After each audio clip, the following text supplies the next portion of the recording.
I'm Claudine Wong, joining you from the San Francisco Bay Area. I'm joined by Dr. Kathryn Barush, who is the professor of art history and religion at the Graduate Theological Union in Berkeley. And thanks so much for joining us. Thank you. So we're going to talk about these chalk labyrinths coming up, but tell me a little bit about what the Graduate Theological Union in Berkeley actually does. What is the focus? We're a graduate consortium of schools, and we teach theology and religion. Most world religions are represented by our schools and centers of distinction. And the blog that we're going to talk about today about labyrinths was part of an initiative called Spiritual Care and Ethical Leadership in the time of COVID-19. So it was a way to create a sense of community and connection while we're all dealing with the current crisis. Because certainly I think people are really, I don't want to say struggling with that, but really addressing that in terms of a lot of ways they actually have sought out comfort and community, whether it be gathering at church has been taken away from us in these times. And so it's interesting when I was thinking about this in all the different ways that we can find that space.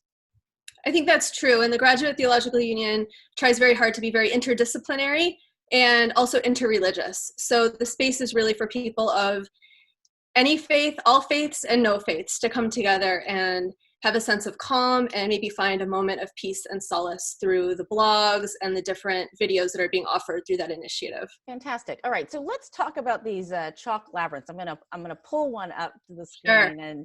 and this is a video from you of these that are appearing. Some of them are in parks and public spaces. Some of them are just on a street or an intersection. Tell me about what you want people to do and take from these labyrinths when they see them.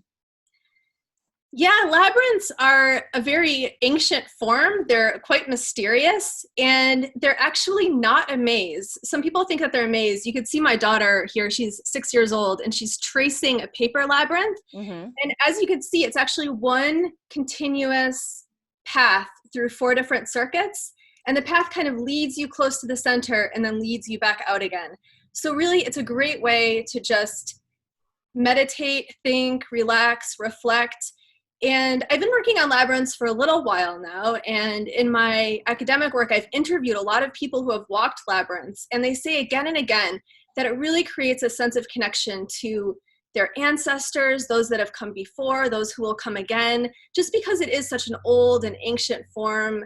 There's a medieval labyrinth at Chartres Cathedral in France, right in the pavement of the cathedral that people have been walking for a very long time. I mean, you're encouraged to do it. And you made that distinction between maze and labyrinth in terms of why do people, is it important to just mark that distinction? Is it just on how they're built and really how you're supposed to kind of be a part of them and interpret them?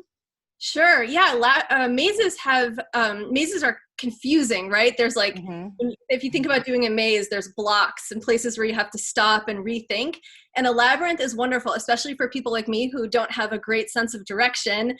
It's a way to walk a long path without getting lost. It's one continuous thread to the center and out again. And I think that changes the experience, right? We've been through those, corn mazes, or if anyone has, it is a frustrating process, right? To try to find your way out, because you'll turn a corner and you're like, that's wrong. And you'll turn another corner and that's wrong. And if you're talking about kind of like, I think the peace and the, and the calm that you get from a labyrinth, that's a very different experience if it's just, you're really not going to hit a dead end at any point.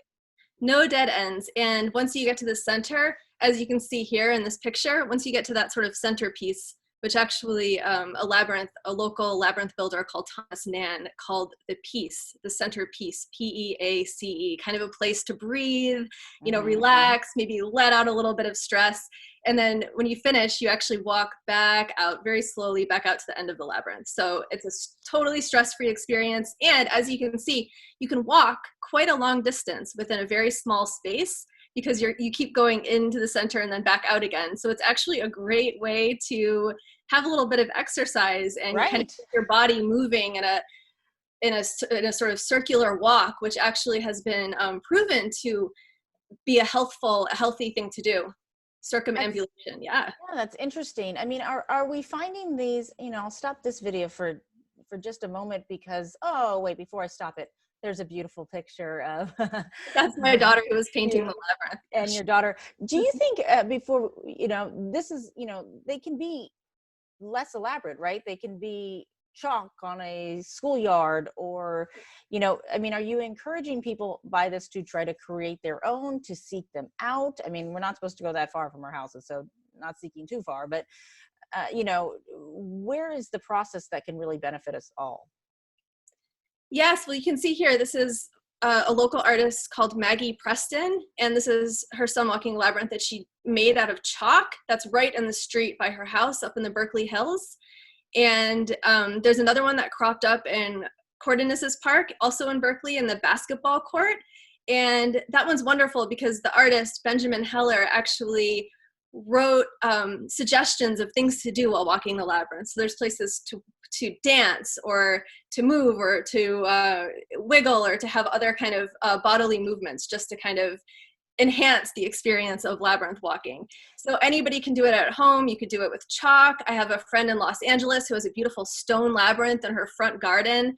Even if you have a very small space, you can still make a labyrinth. And what's wonderful is that there's a great organization called vereditas.org, and it was founded by Reverend Lauren Artress, who's the canon of Grace Cathedral in San Francisco. Mm-hmm. And she's the one that was responsible for helping to install she had the idea to install the labyrinth in the pavement of the cathedral in San Francisco. And on the website, you can actually print out, you can see my daughter is using one in her painting in the video that you just showed. And you can print your own labyrinth on your printer at home, and you can actually just do it with a paintbrush. So it's just you can follow it with your finger, or you can take some paint and a brush and trace the pattern and really have the same kind of experience. Do you get as much out of it that way? I mean, I think, there's a lot of things that we're doing, whether it's, an adult coloring book, things that we did when we were kids that still bring us a sense of calm and peace now. And I think painting something simple as a labyrinth in whatever way, and tracing that with a paintbrush could be more soothing than we realize. I think that's right. It could be soothing. I think adult coloring books is just a great parallel to make. I think that a lot of people find that a very soothing and relaxing experience. And this is a very old, again, even the paper labyrinths, it's a very old practice. As you saw in the video, there were some images of illuminated manuscripts from the Middle Ages. Mm-hmm. And a long time ago in the Middle Ages, when people couldn't travel, like we can't travel today for various reasons, either health issues or economic hardship or other things that prevented them from, say, going on a pilgrimage to the Holy Land, they had other opportunities to travel through things like manuscripts, labyrinths at their local churches, and looking at these beautiful illuminations through art and tracing them with their finger or even with their eye. So this is something that goes back a long time, and I think has taken on a special significance and relevance today as we're all sheltering at home. We can't really get out to travel. We're trying to do our best to protect our community from the pandemic. And so